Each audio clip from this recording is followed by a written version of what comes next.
যেভাবে লেখা আছে সেভাবেই পড়ছি। এই ঘটনাটি ঘটেছিল আমার এক নানা ভাইয়ের সাথে। নানা ভাই ছিলেন একজন রিক্সা চালক। তিনি বেশি টাকা আয়ের জন্য প্রতিদিন রাতে রিক্সা নিয়ে সারা রাত রিক্সা চালাতো। রাতে ভাড়া বেশি পাওয়া যেত, তাই সে রাতে বের হতো। নানা ভাই একদিন রাতে রিক্সা নিয়ে আমাদের শহর থেকে প্রায় 5 থেকে 6 মাইল দূরে ভাড়া নিয়ে গিয়েছিল। যখন সে ফিরে আসছিল তখন প্রায় রাত 2টা বা 3টা হবে। নানা ভাই যে রাস্তা দিয়ে আসছিল সেটা ছিল মাটির কাঁচা রাস্তা। রাস্তার দুপাশে সারি সারি খেজুর গাছ, চারিদিকে সবকিছু যেন নিস্তব্ধ হয়ে আছে, কোথাও কোনো মানুষ নেই। নানা ভাই তার রিকশার নিচে ঝুলিয়ে রাখা হারিকেনের আলোয় পথ চলছে।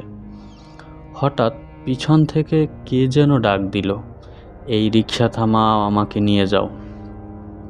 নানা ভাই রিকশা থামিয়ে পিছন তাকিয়ে দেখে এক সাদা লম্বা জুম্বাওয়ালা তার দিকে আসছে।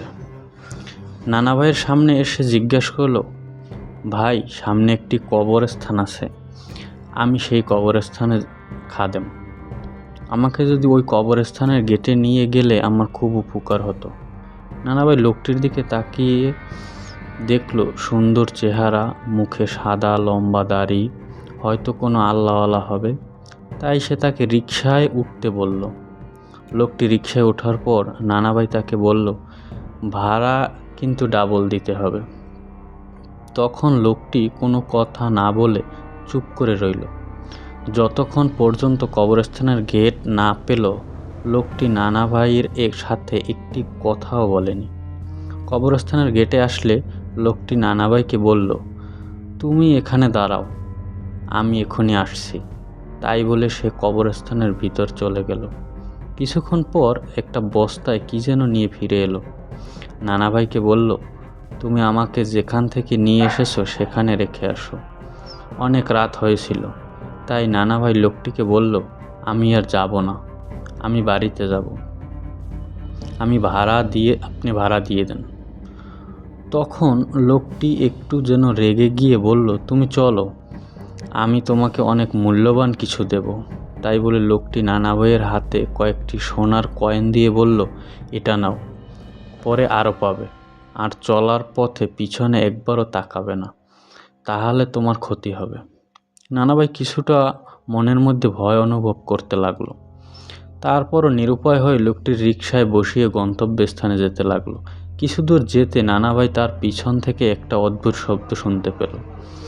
মনে হলো কেউ যেন পিছনে বসে কিছু খাচ্ছে।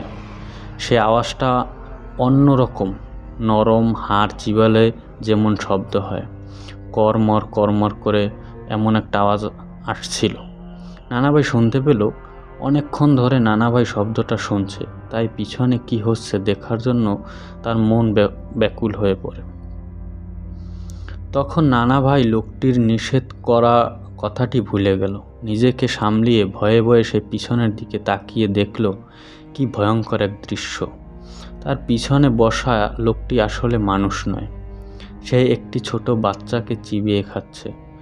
এমন এক ভয়ঙ্কর দৃশ্য যেটা চোখে দেখার নয়। হঠাৎ লোকটি যখন বুঝতে পারল নানা ভাই তার বাচ্চা খাওয়া দেখে ফেলেছে, সে এমন এক ভয়ঙ্কর রূপ ধারণ করলো যা দেখে নানা ভাই ওই জায়গাতেই ভয় পেয়ে অজ্ঞান হয়ে পড়ে থাকলো। রাত শেষ হলে ওই লোক এলাকার কিছু মানুষ নানা ভাইকে হসপিটালে ভর্তি করে খোঁজ নিয়ে আমাদেরকে জানায়। কিন্তু এর কিছুদিন পর নানা ভাই মৃত্যুবরণ করে, আর ওই লোকটির দেয়া সোনার মোহর আর কোথাও খুঁজে পাওয়া যায় না। এই ঘটনাটি নানা ভাই তার স্ত্রী মানে আমার নানিকে মারা যাওয়ার কিছুদিন আগে বলে। এবার চলে যাব আমরা পরের ঘটনায়। যেভাবে লেখা আছে সেভাবেই পড়ছি। সূর্য ডুবে গেছে অনেক আগেই। নদীর পানিতে তারার আলো ঝিকমিক করছে।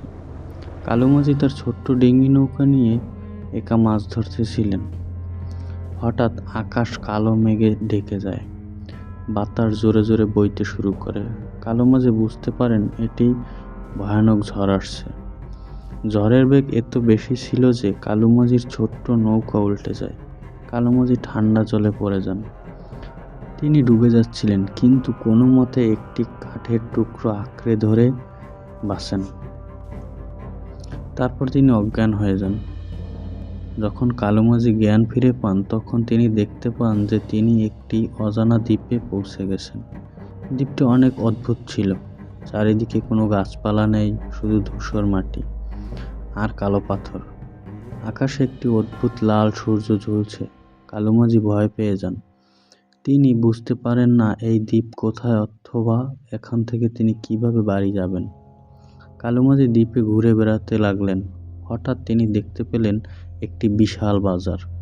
বাজারে অনেক মানুষ এবং অদ্ভুত অদ্ভুত জিনিসপত্র ছিল। কালুমাঝি আগে কখনো এমন বাজার দেখেনি। বাজারে ঘুরে বেড়াতে বেড়াতে কালুমাঝি দেখতে পেলেন মানুষের মাথাওয়ালা পাখি, যারা মানুষের ভাষায় কথা বলছে। তিনি দেখতে পেলেন উড়ন্ত ঘোড়া, যারা আকাশে উড়ে বেড়াচ্ছে। তিনি দেখতে পেলেন কথা বলা গাছ, যারা তাদের শাখা প্রশাখা দিয়ে ইশারা করছে। তিনি অবাক হয়ে গেলেন। তিনি বুঝতে পারলেন না এসব কিভাবে সম্ভব। হঠাৎ কালুমাঝির সামনে একজন লোক এসে দাঁড়ান। লোকটি দেখতে অনেক ভয়ঙ্কর ছিল। তার চোখ দুটো জ্বলন্ত অঙ্গারের মতো লাল ছিল এবং তার দাঁতগুলো ছিল অনেক লম্বা এবং ধারালো। তার শরীর থেকে একটি অদ্ভুত ধোঁয়া বের হচ্ছিল। লোকটি কালুমাঝিকে জিজ্ঞেস করল, তুমি কি চাও? তার কণ্ঠস্বর ভয়ঙ্কর ছিল, যেন শিয়ালের কান্না। কালুমাঝি ভয়ে কাঁপতে কাঁপতে বললেন, আমি এখানে কিভাবে এসেছি জানি না। আমি বাড়ি ফিরে যেতে চাই। লোকটি একটি ভয়ঙ্কর হাসি হেসে বলল, এটা জিনের বাজার।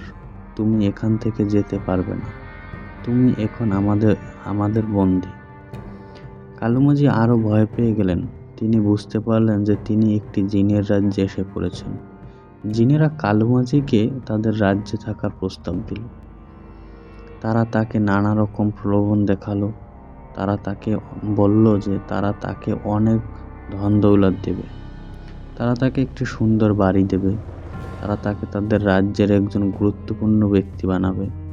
তারা তাকে অমরত্ব দেবে। কিন্তু কালুমাঝি এই সব প্রলোভনে পড়লেন না। তিনি তার পরিবারের কথা মনে পড়লেন। তিনি তার স্ত্রী ও সন্তানদের ছাড়া থাকতে চাইলেন না। তিনি জানতেন যে জিনের রাজ্যে থাকা মানে চিরকালের জন্য মানুষের জগৎ থেকে বিচ্ছিন্ন হয়ে যাওয়া। কালুমাঝি জিনদের বললেন, আমি তোমাদের প্রস্তাবে আগ্রহী নই।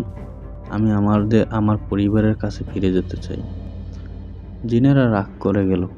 তাদের চোখ লাল হয়ে গেল। তারা কালুমাঝিকে একটি অন্ধকার কোঠায় বন্দি করে ফেলল।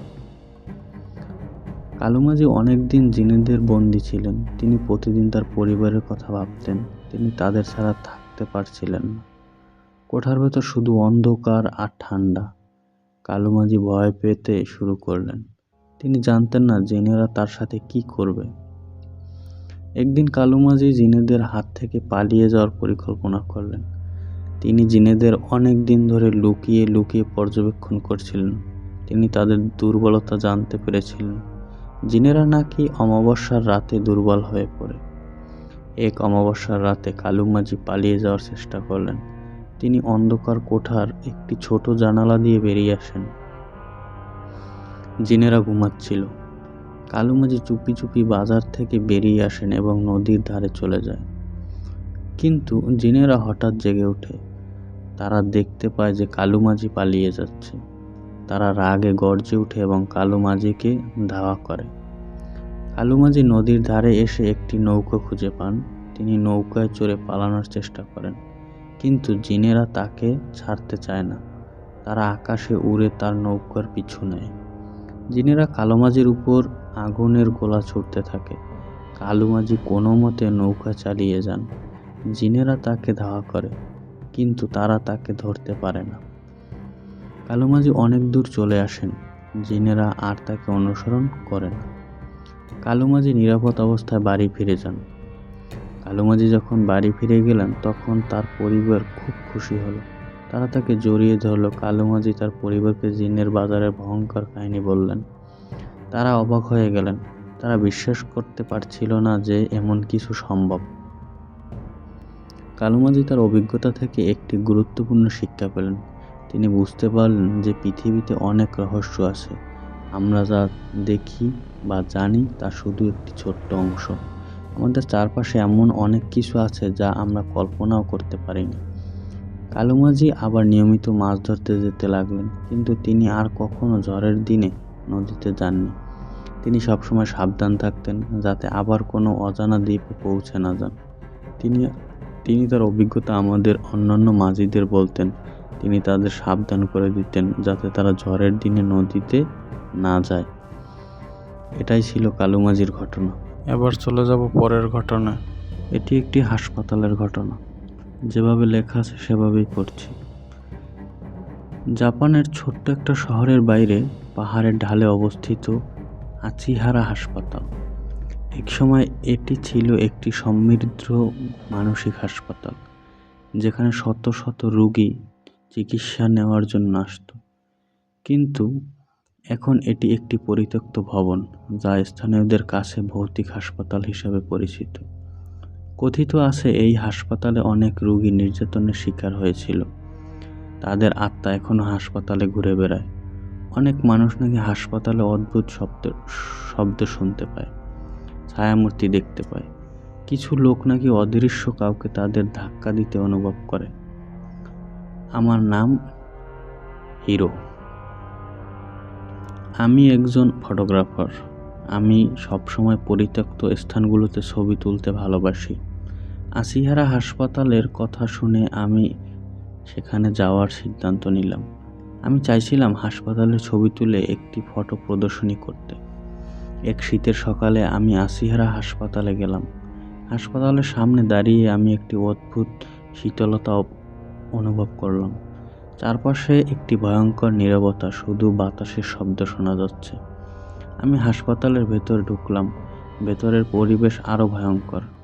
দেয়ালগুলো জীর্ণ শীর্ণ, মেঝেতে ধুলো জমে আছে, অনেক জায়গায় তাদের প্লাস্টার খসে পড়েছে। হাসপাতালের কিছু কক্ষে এখনও পুরনো বেড, চেয়ার, টেবিল পড়ে আছে। আমি ছবি তুলতে শুরু করলাম। আমি হাসপাতালের বিভিন্ন কক্ষ, গলি, অপারেশন থিয়েটার সবকিছুর ছবি তুললাম। হঠাৎ আমি একটি অদ্ভুত শব্দ শুনতে পেলাম, যেন কেউ কান্নাকাটি করছে। আমি শব্দের উৎস খুঁজতে লাগলাম। শব্দ আসছিল একটি বন্ধ কক্ষ থেকে। আমি কক্ষের দরজায় কাছে গেলাম। দরজা খোলা ছিল। আমি ভেতরে তাকালাম।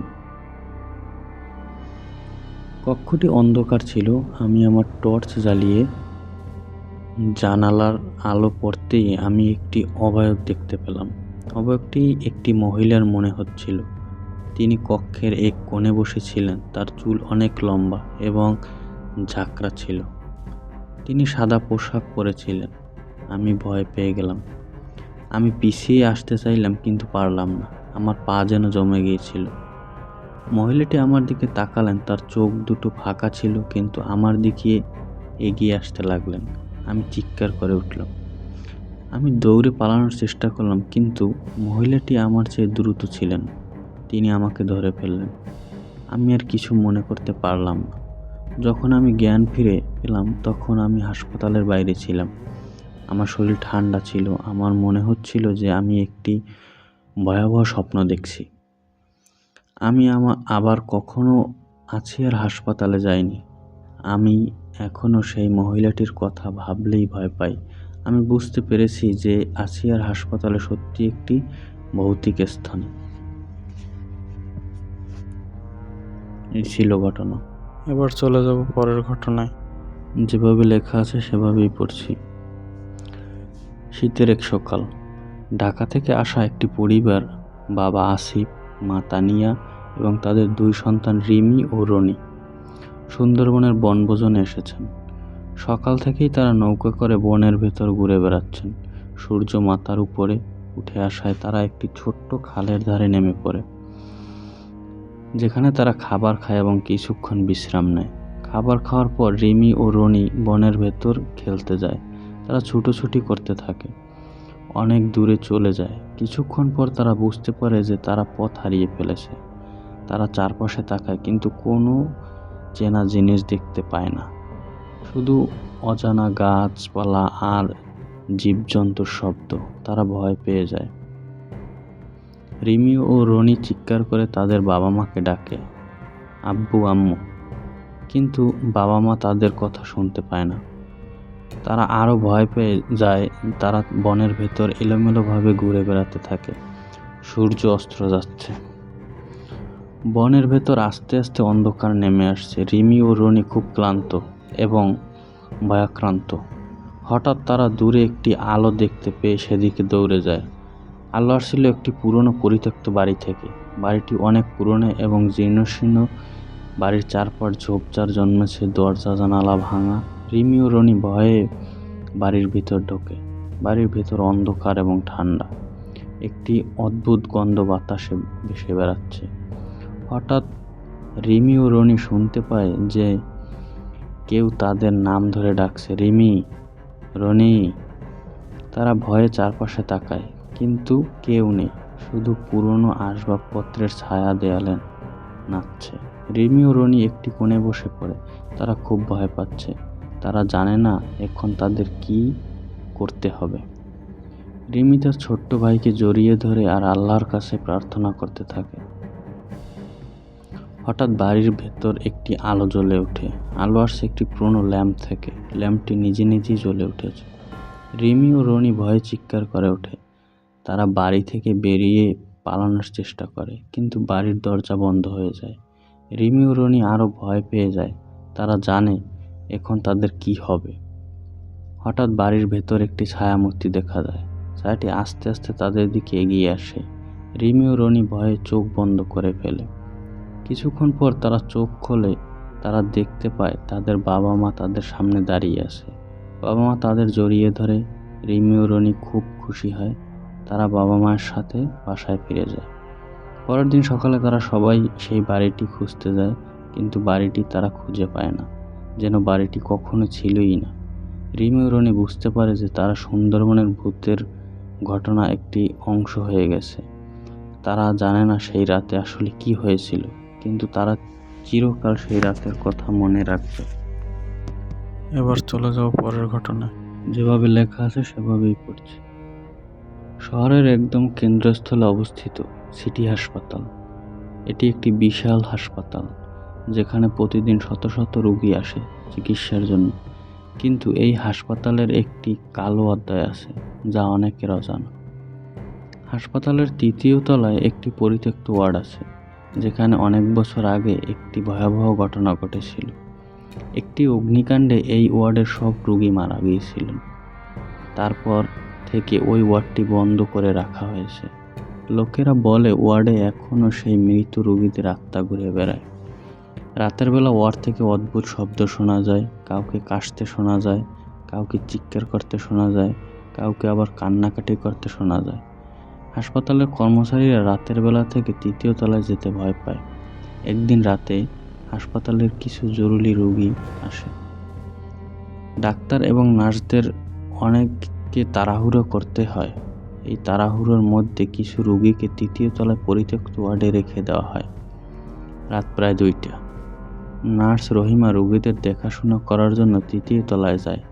সে লিফট থেকে নেমে যখন ওয়ার্ডের দিকে এগিয়ে যায়, তখন সে একটি অদ্ভুত শব্দ শুনতে পায়, যেন কেউ তার নাম ধরে ডাকছে। রহিমা ভয় পেয়ে যায়। সে চারপাশে তাকায়, কিন্তু কেউ নেই। রহিমা ওয়ার্ডে ঢোকে। ওয়ার্ডের ভেতর একটি অদ্ভুত গন্ধ, যেন অনেক দিন ধরে এখানে কেউ ঢোকেনি। রহিমা টর্চ লাইট জ্বালিয়ে রোগীদের দিকে এগিয়ে যায়। হঠাৎ সে দেখতে পায় একটি বেড খালি। যে রোগী ওই বেডে ছিল সে কোথায়? রহিমা আবার ভয় পেয়ে যায়। সে রোগীকে খুঁজতে শুরু করে। রহিমা ওয়ার্ডের এক কোণে একটি ছায়া দেখতে পায়। ছায়াটি নড়ছে। রহিমা টর্চ লাইট নিয়ে ছায়াটির কাছে যায়। কাছে যাওয়ার পর সে দেখতে পায় ছায়াটি আসলে একজন মানুষ। মানুষটি একটি সাদা পোশাক পরে আছে। তার চুল অনেক লম্বা এবং ঝাঁকড়া। তার চোখ দুটো ফাঁকা। রহিমা চিৎকার করে ওঠে। মানুষটি রহিমার দিকে এগিয়ে আসে। রহিমা পিছিয়ে যায়। মানুষটি আরও কাছে আসে। রহিমা দৌড়ে পালানোর চেষ্টা করে, কিন্তু মানুষটি তাকে ধরে ফেলে। রহিমার চিৎকারে হাসপাতালের গলি বেয়ে বহু দূর যায়। অন্য ডাক্তারের নার্সরা দৌড়ে আসে। তারা রহিমাকে মানুষটির হাত থেকে ছাড়িয়ে আনে। মানুষটি তাদের দিকে তাকিয়ে একটি ভয়ঙ্কর হাসি হাসে। তারপর সে ধীরে ধীরে অদৃশ্য হয়ে যায়। এই ঘটনার পর হাসপাতালে সবাই ভয় পেয়ে যায়। কেউ আর রাতের বেলায় তৃতীয় তলায় যেতে সাহস করে না। পরিত্যক্ত ওয়ার্ড আরও রহস্যে ঘেরা হয়ে ওঠে। কিছুদিন পর হাসপাতাল কর্তৃপক্ষ একজন কবিরাজকে ডেকে আনে। কবিরাজ ওয়ার্ডে একটি পূজা করে। পূজার পর নাকি আর কোনো অদ্ভুত ঘটনা ঘটেনি। কিন্তু হাসপাতালের কর্মচারীরা এখনও রাতের বেলা তৃতীয় তলায় যেতে ভয় পায়। তারা বিশ্বাস করে যে পরিত্যক্ত ওয়ার্ডে এখনও সেই আত্মা ঘুরে বেড়ায়। এবার চলে যাব পরের ঘটনা। যেভাবে লেখা আছে সেভাবেই পড়ছি। শহরের একদম কেন্দ্রস্থলে অবস্থিত সিটি হাসপাতাল। এটি একটি বিশাল হাসপাতাল, যেখানে প্রতিদিন শত শত রোগী আসে চিকিৎসার জন্য। কিন্তু এই হাসপাতালের একটি কালো অধ্যায় আছে, যা অনেকের অজানা। হাসপাতালের তৃতীয় তলায় একটি পরিত্যক্ত ওয়ার্ড আছে, যেখানে অনেক বছর আগে একটি ভয়াবহ ঘটনা ঘটেছিল। একটি অগ্নিকাণ্ডে এই ওয়ার্ডের সব রোগী মারা গিয়েছিলেন। তারপর থেকে ওই ওয়ার্ডটি বন্ধ করে রাখা হয়েছে। লোকেরা বলে ওয়ার্ডে এখনও সেই মৃত রোগীদের আত্মা ঘুরে বেড়ায়। রাতের বেলা ওয়ার্ড থেকে অদ্ভুত শব্দ শোনা যায়, কাউকে কাশতে শোনা যায়, কাউকে চিৎকার করতে শোনা যায়, কাউকে আবার কান্নাকাটি করতে শোনা যায়। হাসপাতালের কর্মচারীরা রাতের বেলা থেকে তৃতীয় তলায় যেতে ভয় পায়। একদিন রাতে হাসপাতালের কিছু জরুরি রোগী আসে। ডাক্তার এবং নার্সদের অনেককে তাড়াহুড়ো করতে হয়। এই তাড়াহুড়োর মধ্যে কিছু রোগীকে তৃতীয় তলায় পরিত্যক্ত ওয়ার্ডে রেখে দেওয়া হয়। রাত প্রায় 2টা। নার্স রহিমা রোগীদের দেখাশোনা করার জন্য তৃতীয় তলায় যায়। সে লিফট থেকে নেমে যখন ওয়ার্ডের দিকে এগিয়ে যায়, তখন সে একটি অদ্ভুত শব্দ শুনতে পায়, যেন কেউ তার নাম ধরে ডাকছে। রহিমা ভয় পেয়ে যায়। সে চারপাশে তাকায়, কিন্তু কেউ নেই। রহিমা ওয়ার্ডে ঢোকে। ওয়ার্ডের ভেতর একটি অদ্ভুত গন্ধ, যেন অনেক দিন ধরে এখানে কেউ ঢোকেনি। রহিমা টর্চ লাইট জ্বালিয়ে রোগীদের দিকে এগিয়ে যায়। হঠাৎ সে দেখতে পায় একটি বেড খালি। যে রোগী ওই বেডে ছিল সে কোথায়? রহিমা আবার ভয় পেয়ে যায়। সে রোগীকে খুঁজতে শুরু করে। রহিমা ওয়ার্ডের এক কোণে একটি ছায়া দেখতে পায়। ছায়াটি নড়ছে। রহিমা টর্চ লাইট নিয়ে ছায়াটির কাছে যায়। কাছে যাওয়ার পর সে দেখতে পায় ছায়াটি আসলে একজন মানুষ। মানুষটি একটি সাদা পোশাক পরে আছে। তার চুল অনেক লম্বা এবং ঝাঁকড়া। তার চোখ দুটো ফাঁকা। রহিমা চিৎকার করে ওঠে। মানুষটি রহিমার দিকে এগিয়ে আসে। রহিমা পিছিয়ে যায়। মানুষটি আরও কাছে আসে। রহিমা দৌড়ে পালানোর চেষ্টা করে, কিন্তু মানুষটি তাকে ধরে ফেলে। রহিমার চিৎকারে হাসপাতালের গলি বেয়ে বহু দূর যায়। অন্য ডাক্তারের নার্সরা দৌড়ে আসে। তারা রহিমাকে মানুষটির হাত থেকে ছাড়িয়ে আনে। মানুষটি তাদের দিকে তাকিয়ে একটি ভয়ঙ্কর হাসি হাসে। তারপর সে ধীরে ধীরে অদৃশ্য হয়ে যায়। এই ঘটনার পর হাসপাতালে সবাই ভয় পেয়ে যায়। কেউ আর রাতের বেলায় তৃতীয় তলায় যেতে সাহস করে না। পরিত্যক্ত ওয়ার্ড আরও রহস্যে ঘেরা হয়ে ওঠে। কিছুদিন পর হাসপাতাল কর্তৃপক্ষ একজন কবিরাজকে ডেকে আনে। কবিরাজ ওয়ার্ডে একটি পূজা করে। পূজার পর নাকি আর কোনো অদ্ভুত ঘটনা ঘটেনি। কিন্তু হাসপাতালের কর্মচারীরা এখনও রাতের বেলা তৃতীয় তলায় যেতে ভয় পায়। তারা বিশ্বাস করে যে পরিত্যক্ত ওয়ার্ডে এখনও সেই আত্মা ঘুরে বেড়ায়। এবার চলে যাও পরের ঘটনায়। যেভাবে লেখা আছে সেভাবেই পড়ছি। শহরের কোলাহল ছেড়ে এক নির্জন পথ ধরে এগিয়ে চলছে ডাক্তার রিফাত। গন্তব্য শহরের বাইরে এক পুরনো পরিত্যক্ত হাসপাতাল, আশার আলো। নতুন চাকরিতে যোগদান করতে যাচ্ছে সে। হাসপাতালে পৌঁছে রিফাতের মনে সঞ্চার হয় অদ্ভুত ভয়ের। ভেঙে পড়া দেয়াল, জঙ্গলে ঢাকা চত্বর, আর ভিতর থেকে আসা অন্ধকারের ডাক, সবকিছুই যেন ভয়ঙ্কর রহস্যের ইঙ্গিত বহন করছে। ভেতরে প্রবেশ করে রিফাত পুরনো কর্মচারীর থেকে জানতে পারে হাসপাতালের ভৌতিক ইতিহাস। রাতের বেলা এখানে কারো হাঁটার আওয়াজ, অপারেশন থিয়েটার থেকে অদ্ভুত আর্তনাদ, আর দোয়াটে অশরীরী কোনো উপস্থিত আবাস। এই হাসপাতাল আসলে জিনদের আড্ডা। রিফাতের ঘুম ভাঙল হঠাৎ এক ভয়ঙ্কর শব্দে। আলো নিভে গেল। ঠান্ডা বাতাসের ঝাপটা তার মুখে এসে লাগলো। অন্ধকারে কে যেন ভারী পদক্ষেপে এগিয়ে আসছে। রিফাতের হৃদস্পন্দন তীব্র হয়ে উঠল। ঘামে ভিজে উঠল তার কপাল। ভয়ে কাঁপতে কাঁপতে সে জানালার ধারে এগিয়ে গেল। ভেতর থেকে আলোর ঝলকানি দেখা যাচ্ছে। Operation theatre. রিফাত বুঝতে পারল এটা আর কল্পনা নয়, বাস্তব ভয়। জিনদের উপস্থিতি এখন তার ঘরেও। কিন্তু রিফাত ভয়ের কাছে হার মানতে রাজি নয়। সে জিনদের সম্পর্কে জানার জন্য গভীর পড়াশোনা শুরু করে। একদিন এক পুরনো জাদুকরের বংশধরের সন্ধান পায় সে। সেই বৃদ্ধ মহিলার কাছে ছিল জাদুকরের লেখা নোট বই, যেখানে জিনদের বশে আনার কিছু মন্ত্রের উল্লেখ ছিল। রিফাত দিনরাত সেই মন্ত্র আয়ত্ত করতে লাগলো। এই সময় জিনদের উপদ্রব আরও বাড়তে লাগলো, কিন্তু রিফাত অবিচল রইল। অবশেষে আশার আলো হাসপাতালের অপারেশন থিয়েটারে গিয়ে দাঁড়ালো সে। রাতের অন্ধকারে ভয়ঙ্কর কুৎসিত জিনেরা রিফাতকে ঘিরে ধরল।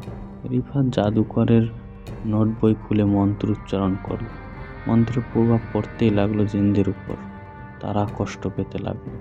রিফাতকে আর আমন্ত্রণ করতে পারল না। এক সময় একটা জোরালো ঝলকানির সাথে সমস্ত জিন গায়েব হয়ে গেল।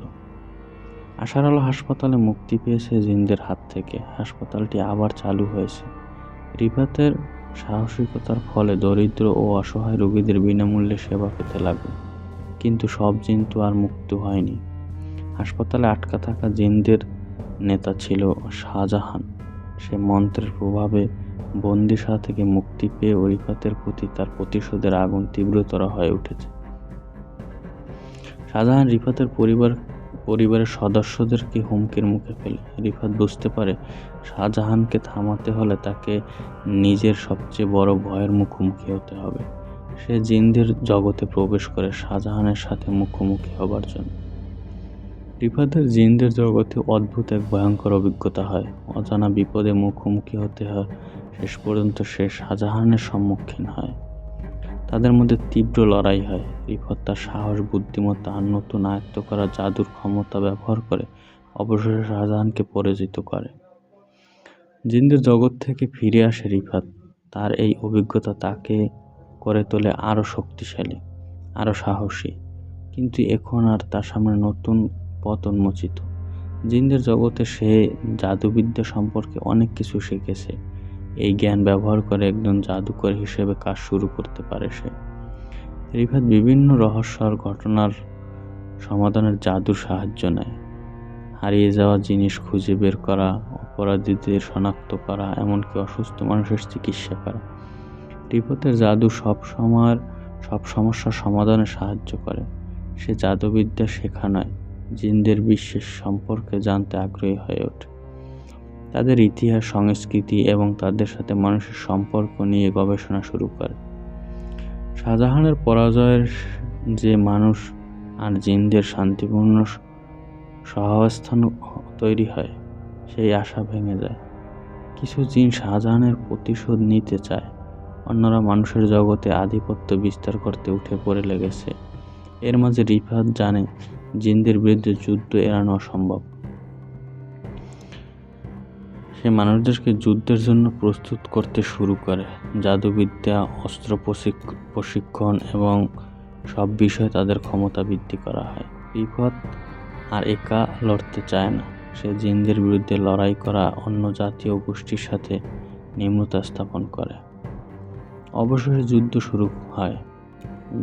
জিনদের অশুভ শক্তির বিরুদ্ধে রিফাত ও তার মিত্ররা সাহসের সাথে লড়াই করে। যুদ্ধ দীর্ঘ ও রক্তক্ষয়ী হয়। অনেক মানুষ পরের ঘটনা যেভাবে লেখা আছে সেভাবেই পড়ছি। কে বাসন মাজছে ওই পুকুরের সামনে? সুজয় চিৎকার করে উঠল। ওর চিৎকার শুনে ওর বাবা মা ছাদের উপর থেকে ওই পুকুরের দিকে তাকিয়ে দেখলো পুকুরে কেউ নেই। ওনারা সুজয়কে এরপর ঘরে নিয়ে যায়। এই পুকুরটার একটা কোঠা আছে। প্রত্যেক বছর একটা করে প্রাণীকে নিজের কাছে টানবেই সে মানুষ হোক কিংবা পশু। লোকমুখে প্রচলিত আছে ওই পুকুরটা যেদিন কাটা হয়েছিল তখন 1990 সাল। চারিদিক জঙ্গল আর জঙ্গল, খুন খারাপি লেগেই থাকতো। এই পুকুরের নিচে এক পাগলি বুড়িকে খুন করে পুঁতে রাখা হয়েছিল। শুধু পাগলি বুড়িই নয়, আরও অনেক লোকের দেহ পুঁতে রাখা হয়েছিল। কিন্তু ওই পাগলি বুড়ি কারোর ক্ষতি করত না। সেই পাগলি বুড়িকে অনেকেই দেখেছে, তবে ওই পাগলি বুড়ি যাকে তাকে দেখা দেয় না। যখন কারোর খারাপ সময় থাকে কিংবা যখন কারোর ভালো সময় থাকে তখনই দেখা পাওয়া যায় ওই বুড়ির। না জানি আমার ছেলে কেন দেখতে পেল ওই বুড়িকে। কে সুজয়ের বাবা ফিসফিস করে সুজয়ের মাকে বলল, কি জানি বাবা, আজকাল গভীর রাতে কুকুরগুলো ডাকতে থাকে প্রচণ্ড। ওই পুকুরের সামনে গেলে এই পুকুরের সামনে গোল হয়ে দাঁড়িয়ে বলল সুজয়ের মা, রাত অনেক হলো, শুয়ে পড়ো। তুমিও যাও, আমি আসছি, ফিসফিস উত্তর দিল সুজয়ের বাবা। পুকুরটা একেবারে শান্ত। এই পুকুরের কাছে অনেকেই অনেক কিছু দেখেছে, কিন্তু সেই সব অলৌকিক জিনিস কারোর কোনো ক্ষতি করেনি। হঠাৎ এই শান্ত পুকুর প্রচণ্ড ক্ষিপ্ত হয়ে উঠল 1 মাসের ভিতর। কিভাবে ক্ষিপ্ত হলো পুকুরটা সেই কারণ অজানা। তবে আজকাল এই পুকুরটার আশেপাশে কারুর বাড়িতে সদ্যজাত পুত্র সন্তান জন্ম নিলে সেই সন্তান যে কিভাবে নিখোঁজ হয়ে যায় তা বোঝা বড় দায়। শুধু কি তাই, আশেপাশে যত বাড়িঘর ছিল সেই বাড়িগুলোর থেকেও মুরগি ছাগল অদ্ভুতভাবে নিখোঁজ হতে শুরু করলো। কিন্তু কোথায় যে যায় তা ক্রমশ রহস্য হতে থাকলো। এর পিছনে যে অলৌকিক ঘটনা জড়িয়েছে সেটা কেউ বিশ্বাস করে না। এটাকে চোরের কারসাজি বলে ব্যাপারটা উড়িয়ে দিল সকলে। কিন্তু শেষে যখন চুরির পরিমাণ বেড়েই চলল, তখন শেষমেশ গ্রামবাসীরা মিলে ঠিক করলো তারা পাহারা বসাবে। কথা মতো 2 পাহারাদার নিযুক্ত করা হলো। তাদেরকে গ্রামবাসীরা চাঁদা বাবদ প্রত্যেক মাসের শেষে কিছু নগদ অর্থ দেবে বলে বিনিময়ে তারা পাহারা দেবে। বেশ ভালো। এই পাহারাদার নিযুক্ত করার পর গ্রামের ছাগল মুরগি 2 দিন মতো চুরি হওয়া বন্ধ হয়ে গেল। কিন্তু 3য় দিন থেকে আবারও চুরির পরিমাণ বেড়ে যায়। এবার শুধু চুরিই না, সাথে প্রত্যেকটা বাড়িতে ইট পাথরের টুকরো পড়া শুরু করলো। আর যে পাথরগুলো পড়তো সেগুলো কিন্তু সকালবেলা কেউ খুঁজে পেত না। কিন্তু আশ্চর্যের বিষয় হলো এটাই যে যেদিন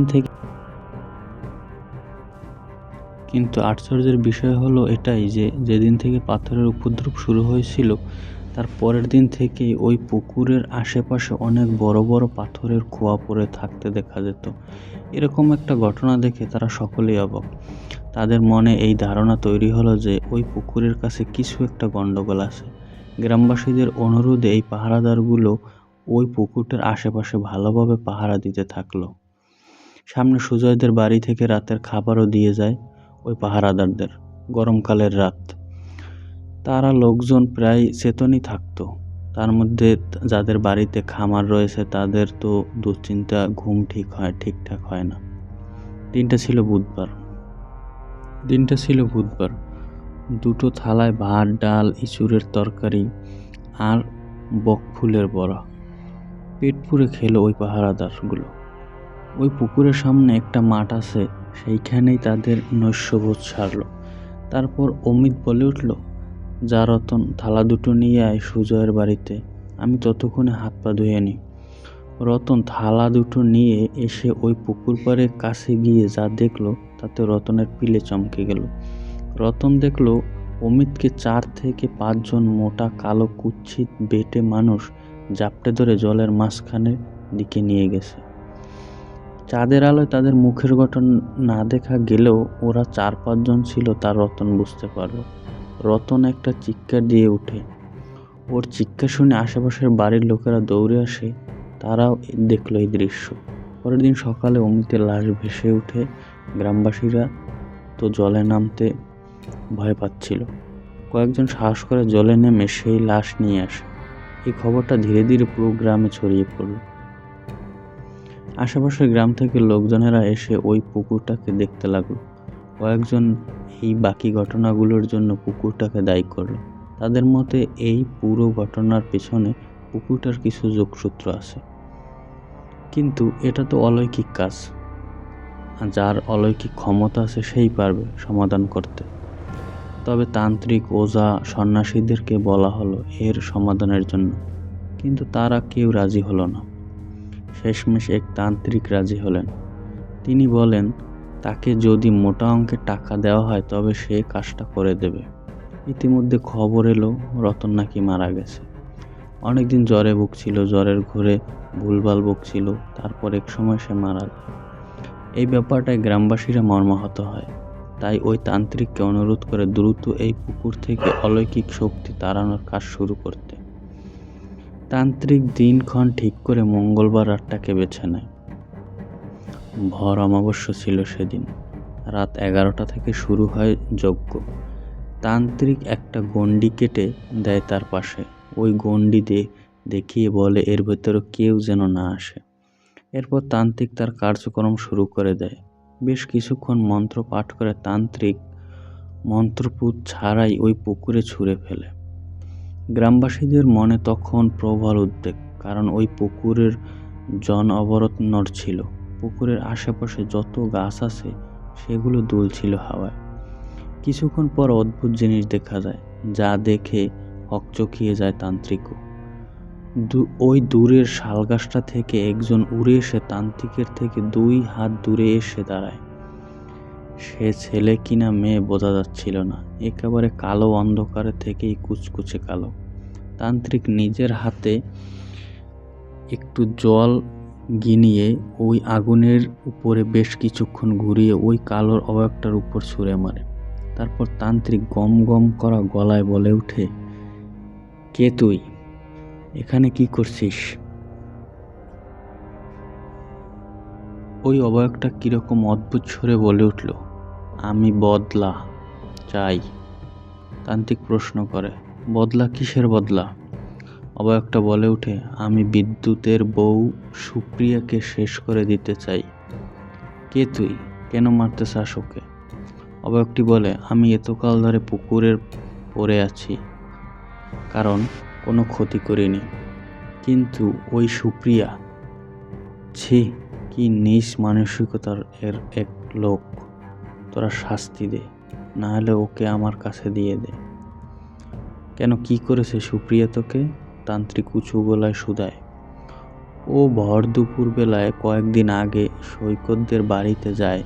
সৈকতের বাবা মা সৈকতকে কেউই ঘরে ছিল না। সৈকত স্কুলে গিয়েছিল, সৈকতের মা গিয়েছিল জল আনতে, আর সৈকতের বাবা কাজে। সৈকতের মায়ের কাছে একটু ভাব ছিল সুপ্রিয়ার।